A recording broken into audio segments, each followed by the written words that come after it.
Loki's punishment, the betrayer of Asgard. There are crimes that can be forgiven. There are mistakes that time can heal, but there are betrayals so great that they change the course of history forever. Balder was gone. The brightest light in Asgard had been extinguished. A mother's heart had been broken.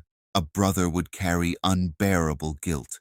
And the gods finally understood that the greatest enemy they had ever welcomed had been sitting beside them all along. Loki, the trickster, the friend, the liar, the architect of Balder's death. His laughter had finally fallen silent, because this time there would be no escape. Or so the gods believed. The search for the betrayer. For days, the halls of Asgard remained silent. No songs echoed through Valhalla. No feasts were held. Even Thor rarely smiled. At last, Odin rose from Hlidskjalf. The time for mourning has ended. The time for justice has begun. His ravens, Hugin and Munin, spread their wings.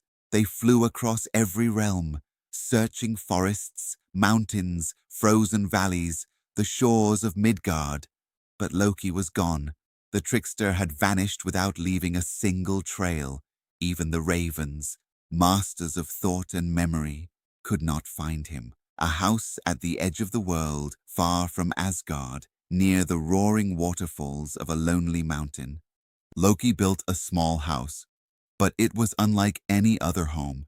It had 4 doors, one facing north, one south, one east, one west. No matter where danger came from, Loki could escape.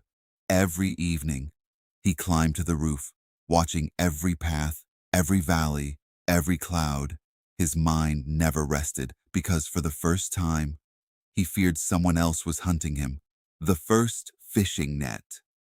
While hiding, Loki spent long hours beside a mountain stream. One afternoon, he noticed spiders weaving delicate webs. The threads were thin, almost invisible, yet strong enough to catch creatures much larger than themselves. Loki smiled. He gathered rope, knotted it carefully, crossing strand after strand, creating a pattern no one had ever seen before. The first fishing net satisfied. He cast it into the river. Soon, fish became trapped inside. The trickster laughed quietly. Even now, he was inventing new ideas. Ideas that mortals would one day copy. But before long, smoke appeared on the horizon. Someone was coming. The gods arrive. Thor led the search. Beside him walked Tyr, one-handed, yet no less courageous. Odin followed silently. His single eye watched every detail. As they approached the lonely house, Loki saw them. Without hesitation, he threw the fishing net into the fire. The ropes curled, blackened, turned to ash. Then, he whispered an ancient spell. His body twisted, shrank. His arms disappeared. Silver scales covered his skin. Within moments, the trickster had become a salmon. He leaped into the rushing river, disappearing beneath the water. Seconds later, the gods reached the empty house. The burned rope. Thor searched every room. Nothing. Tyr examined the footprints. They ended beside the river.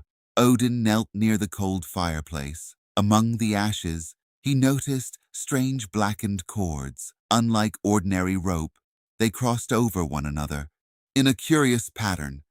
The Allfather picked them up carefully. His eye widened. He created something. Thor frowned. What? Odin slowly rebuilt the pattern, thread by thread, knot by knot, until the shape became clear. A net. The gods gathered ropes, copied Loki's design, then walked toward the river. This time, the hunter had become the hunted.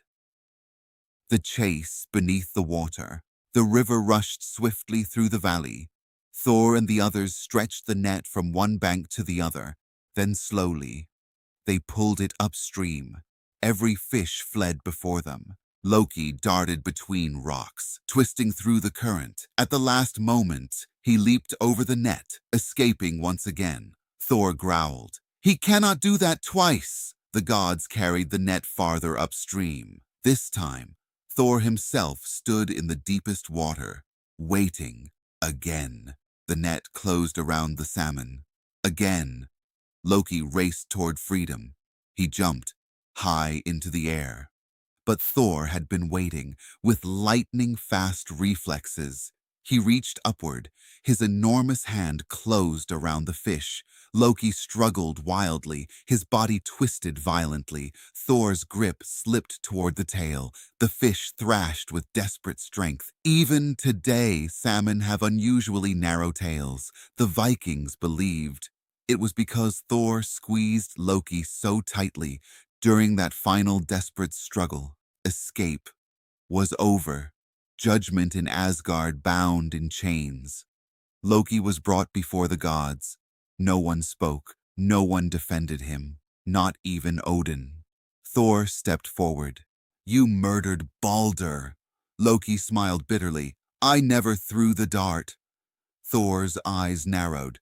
"But you placed it in Hodor's hand." Silence followed. Even Loki had no answer.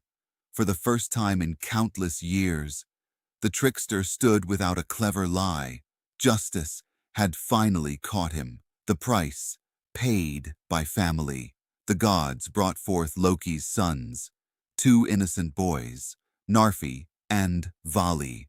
The punishment that followed is one of the darkest moments in Norse mythology.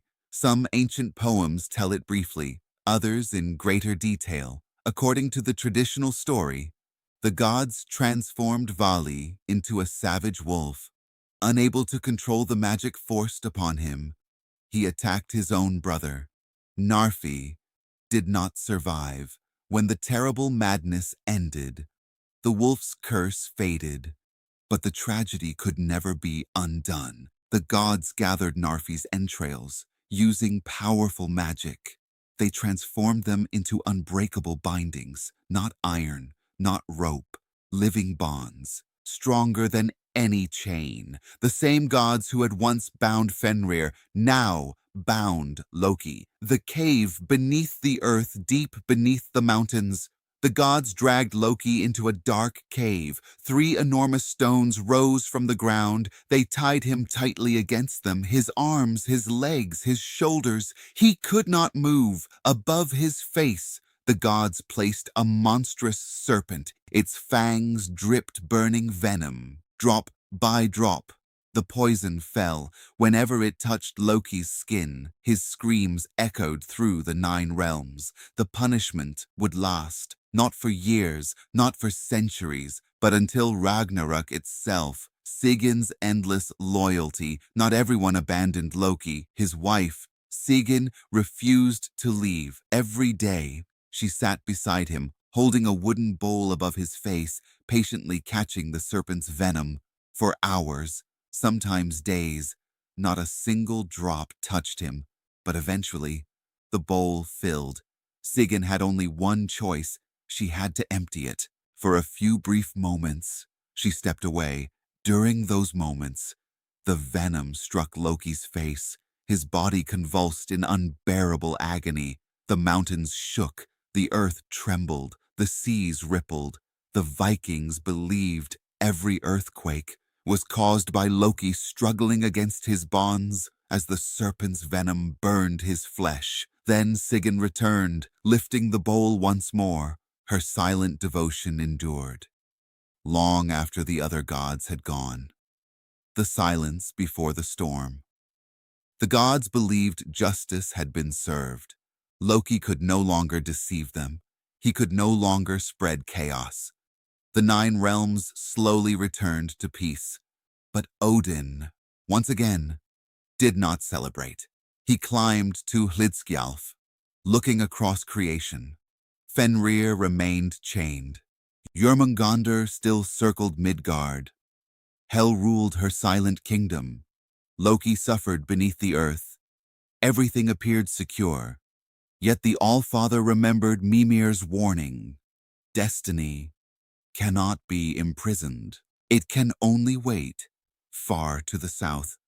In the blazing realm of Muspelheim, a giant stood watching the horizon. His sword burned brighter than the sun.